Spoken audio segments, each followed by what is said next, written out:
ฝนอีสานมื้อนี้26สิงหาคม2569พร้อมกับอัปเดตเรดาร์ฝนล่าสุดมื้อนี้ฝนอีสานจะมี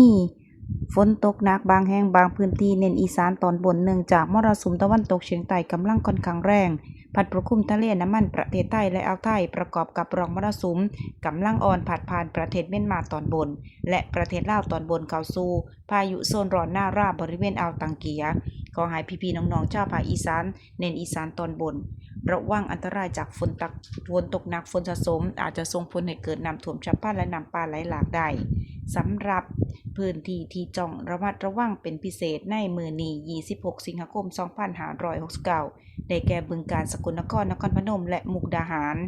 เรดาร์ฝนล่าสุดมื้อนี้ช่วงสายไปจนฮอดเที่ยงพอฝนธรรมดากำลังอ่อนถึงปานกลางฝนเพิ่มขึ้นปกคลุมพื้นที่อำเภอสะไคร่จังหวัดหนองคายโน่นสะอาดศรีถาดจังหวัดอุดรธานีกระนวนจังหวัดขอนแก่นจ้ะ